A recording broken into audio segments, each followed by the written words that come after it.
Hello and welcome to Bollywood Premi and welcome to our new episode of खबर गरम है with our expert Narendra Gupta ji. Sir welcome to Bollywood Premi. बहुत बहुत स्वागत है आपका.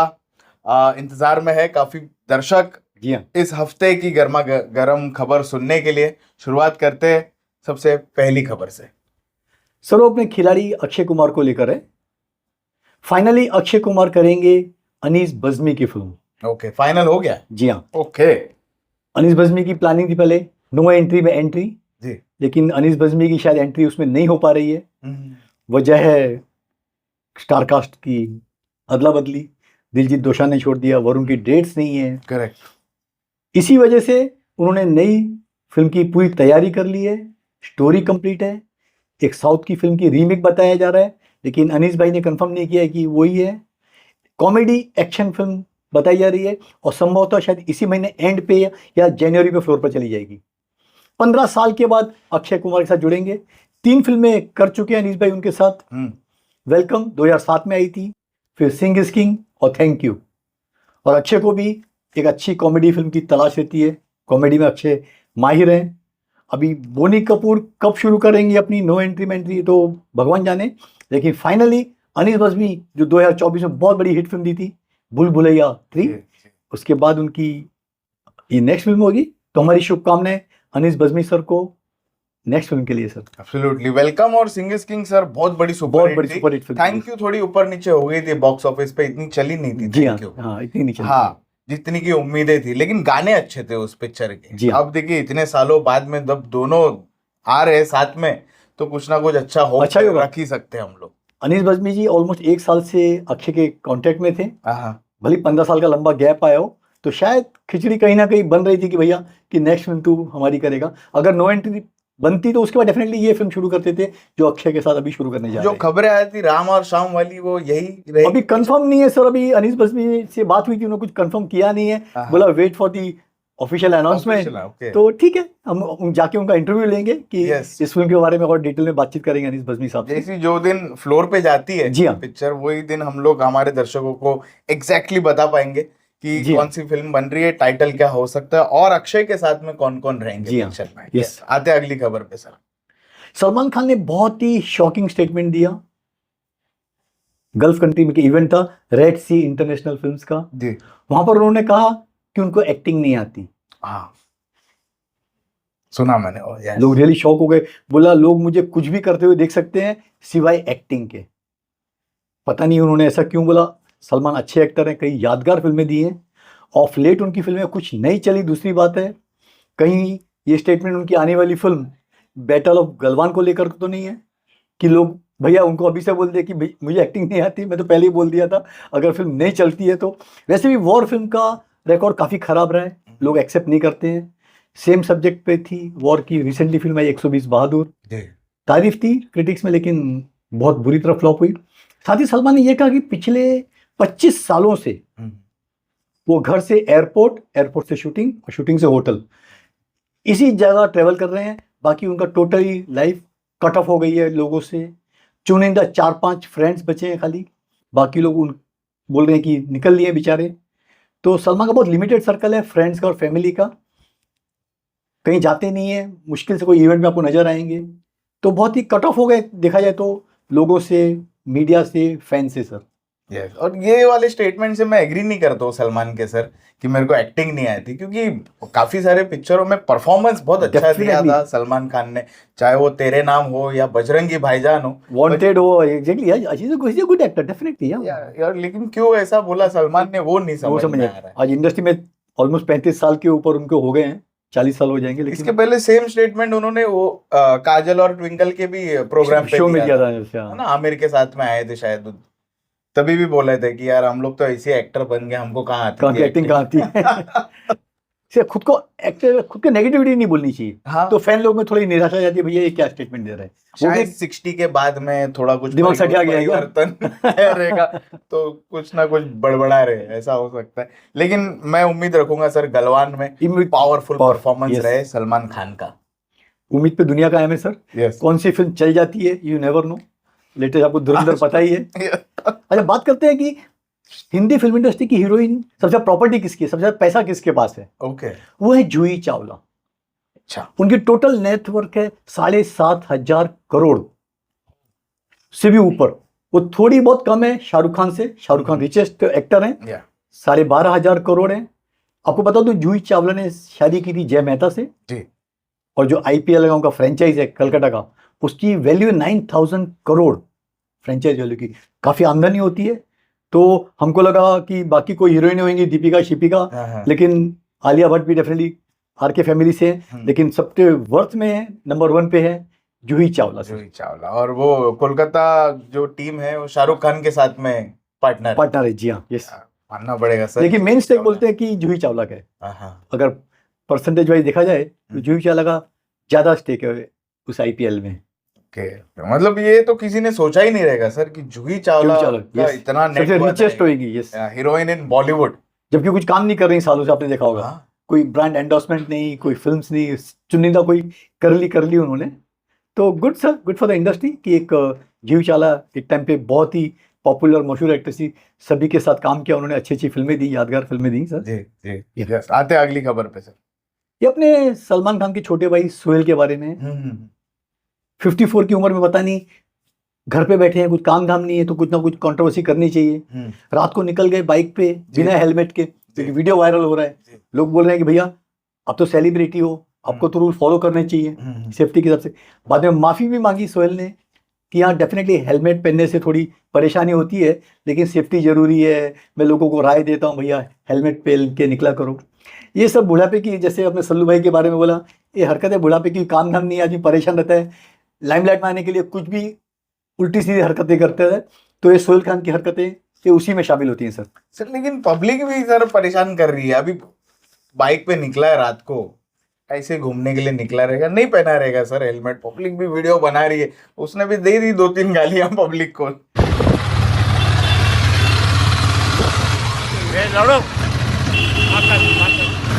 वो इसलिए वायरल ज्यादा हो गया। सर में छोटे बड़े छुटभइये एक्टर की वीडियो वायरल हो जाती है, टीवी के ऐसे आर्टिस्ट से नाम नहीं सुना तो ये तो भैया सलमान खान का भाई है। हाँ, हाँ, तो कुछ तो उसकी है स्टैंडिंग है पब्लिक में, चलो वायरल हो गया, ठीक है। करेक्ट। माफी मांगी बड़ी बात है, हाँ, गलती करे माफी मांगना जरूरी है। अपनी ऐठ में नहीं रहते, नहीं भैया मैंने जो किया सही है, मैं क्यों माफी मांगू।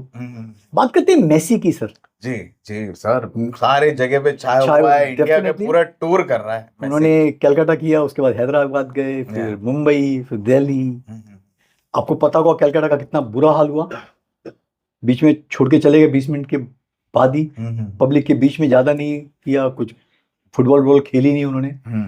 बॉम्बे का इवेंट बहुत ही सक्सेसफुल रहा जी, लेकिन ट्रोल हो रहे हैं हमारे बॉलीवुड के आर्टिस्ट, हाँ। भैया क्यों पहुंच गए, जैसे कि अजय देवगन, हाँ, टाइगर श्रॉफ, करीना कपूर वगैरह। Yeah।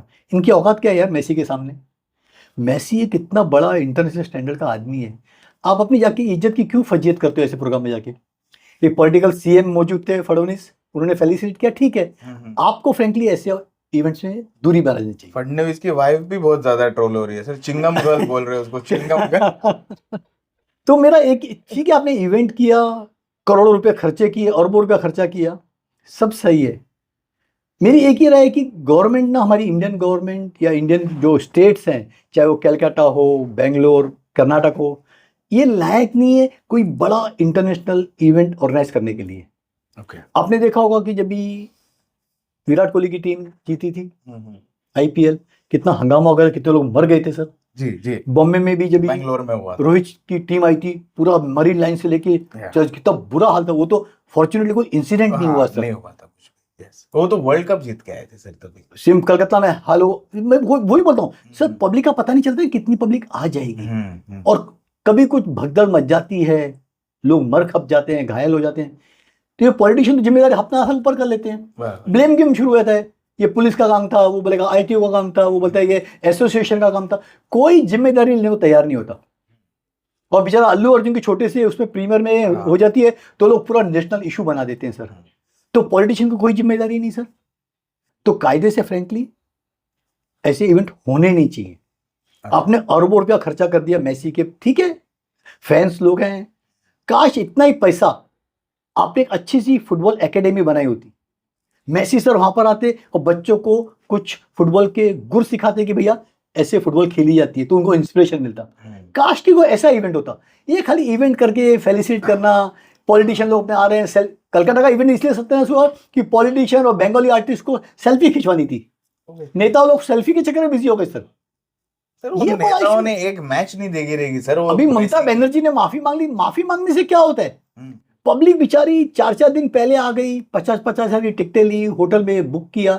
अब इसमें ऑर्गेनाइजर को गिरफ्तार भी किया आपने, टिकट के पैसे भी 10,000 15,000 वापस कर रहे हो, लेकिन जो परेशानी झेलनी पड़ी उसका क्या सर?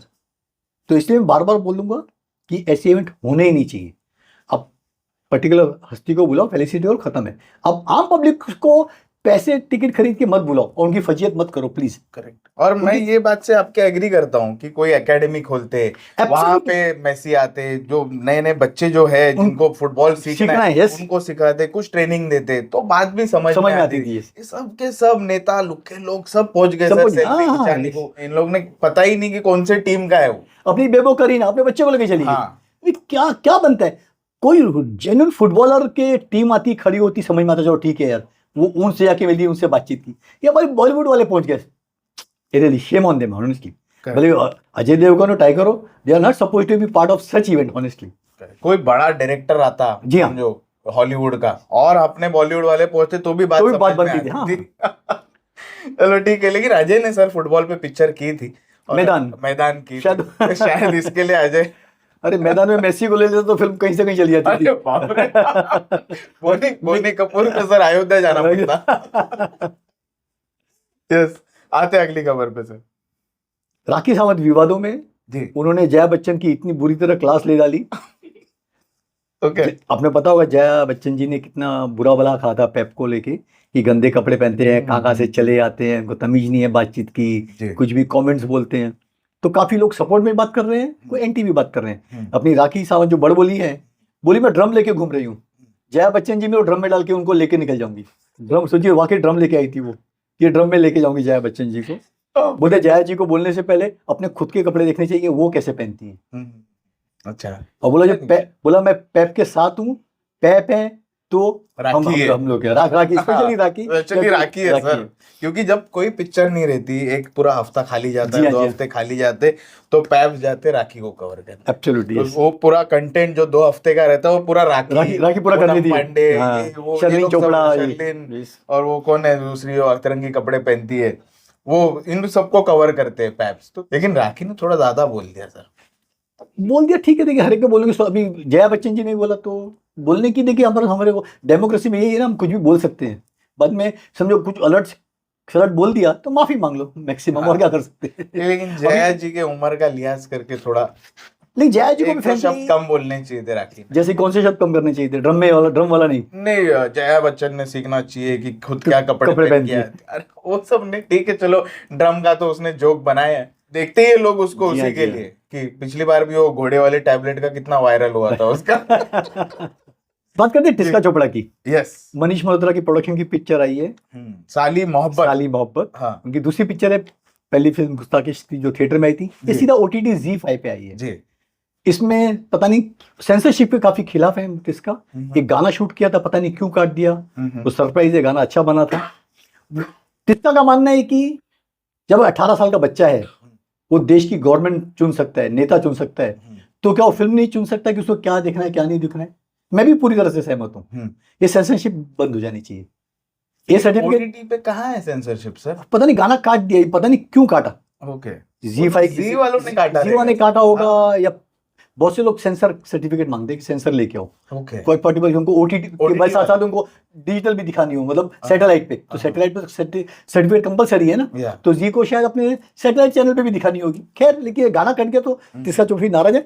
लोगों को लगता है कि दूसरी तीसरी पिक्चर है, सो उनकी पहली फिल्म है बड़े पर्दे के लिए जो OTT पे आई। एक रूबरू करके उन्होंने डॉक्यूमेंट्री बनाई थी 5-6 साल पहले, वो डॉक्यूमेंट्री थी, लेकिन बताओ डायरेक्टर उनकी ये पहली फिल्म है। और आपके पास भी कुछ कहाँ से स्टोरी मारी, आप कुछ बता रहे थे? हाँ सर, हमारे टीम ने देखी ये पिक्चर। हाँ। और उनको काफी एवरेज पिक्चर लगी। और जैसे जैसे मैं उनका रिव्यू सुन रहा था, क्योंकि मैं उनको पूछ रहा था कि पिक्चर कैसे लगी, हाँ। तो जैसे रिव्यू मैं सुन रहा था तो मुझे ऐसा लगा कि एआई से इन्होंने स्टोरी मारी, ओके ओके, हाँ। एआई को पूछा रहेगा कि ऐसी कोई कहानी बताओ जो कि बनी नहीं आज तक, हाँ, तो हाँ। एआई ने एक स्टोरी दी रहेगी, वही मुझे लगता है मनीष को चिपका के हाँ। तिस्का ने पिक्चर बनाई से, क्योंकि हाँ काफी मतलब जी हाँ, इतना जी हाँ। खास रिपोर्ट आया नहीं पिक्चर का। हालांकि इसके सामने जो कुणाल खेमू की एक वेब सीरीज रिलीज हुई नेटफ्लिक्स पे, सिंगल पापा, वो अच्छी बनाई, उसका बहुत अच्छा बहुत रिपोर्ट तारीफ है, आया। एक अच्छी एजुकेशनल देती है हम्म। बच्चों के और एडॉप्शन के बारे में। जी। कुणाल ने वाकई अच्छी एक्टिंग की है, रियली तारीफ है।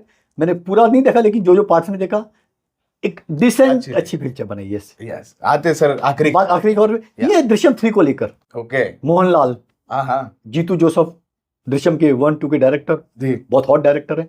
उन्होंने बताया था पिक्चर कंप्लीट कर ली है, पोस्ट प्रोडक्शन चालू है और अगले 3 महीनों में पिक्चर रिलीज हो जाएगी। ओके, बहुत फास्ट चल बहुत रहा है फास्ट सर। अभी हिंदी तो शुरू भी नहीं हुई है सर। हिंदी की प्लानिंग है शायद दिसंबर एंड या जनवरी में शुरू होगी पिक्चर सर। करेक्ट, बिकॉज वही पेयर रहेगी, तब्बू, अजय देवगन, अक्षय खन्ना तो वाकई छाए हुए हैं। हाँ, एक्चुअली जीतू जोसेफ ने अपनी ख्वाहिश जाहिर की थी कि मैं हिंदी भी डायरेक्ट करूं, लेकिन जो हिंदी के प्रोड्यूसर मिस्टर कुमार मंगत, वो चाहते थे कि उनका बेटा अभिषेक पाठक वही डायरेक्ट करे यस, पार्ट 3 को। जी, फाइनली बात हो गई है, हिंदी में डेफिनेटली डब नहीं होगी, जैसा कि एग्रीमेंट है, अलग से ही बनेगी, अलग से बनेगी जैसे Yeah. दृश्यम बनेगी। लेकिन जो शौकीन है दृश्यम देखने के लिए, भैया अजय देवगन कैसे करेगा, वो आप डेफिनेटली मार्च अप्रैल में इसको थिएटर में देख देख सकेंगे सकते सबटाइटल के साथ में। जी हाँ। ओके सर, बहुत ज्यादा एक्साइटमेंट है। बहुत ही ये ज्यादा। वाले जो फ्रेंचाइज है दृश्यम की, उसका एक अलग पब्लिक इंतजार में रहती है हर बार, क्योंकि पार्ट 1 इतना सुपर सुपर हिट, हिट था। पार्ट 2 अजय देवगन का जब हमने देखा, जी हाँ, वो भी ब्लॉकबस्टर, ब्लॉकबस्टर और अब पार्ट 3 का इंतजार है। लेकिन जब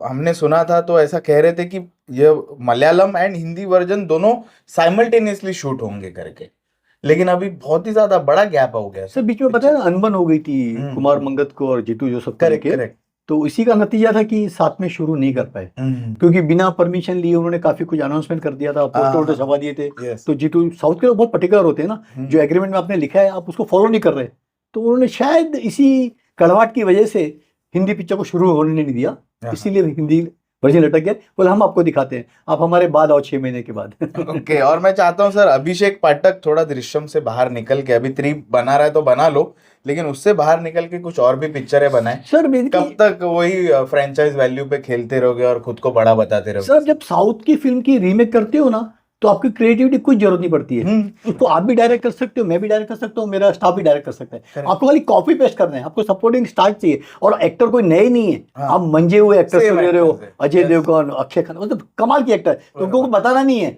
उनको डेफिनेटली पार्ट 3 देख चुके होंगे क्या ऐसे काम किया है, आपको खाली रीइनकास्ट करना है, खत्म हो गया सर। तो कोई क्रिएटिविटी मुझे नजर नहीं आती अगर आप किसी साउथ की रीमेक की पिक्चर बना रहे हो, कॉपी फ्रेम टू फ्रेम। अभिषेक ने मतलब इतना बड़ा प्रोडक्शन हाउस है उनका, पैनोरमा, वहां पे कुछ बैठ के अपने डिफरेंट करना चाहिए के साथ में कुछ अलग लेके आओ। अब हम मानेंगे कि बाबा अभिषेक पाठक भी है ना एक बेंचमार्क क्रिएट कर रहा है बॉलीवुड में। Absolutely yes. दोस्तों ये थी सारी खबरें इस एपिसोड की। ये एपिसोड आपको कैसा लगा है वो जरूर हमको कमेंट्स में बताना। आएंगे इसी तरह अगले एपिसोड में गर्मा गर्म खबर लेके आप सभी के लिए। Thank you. Thank you.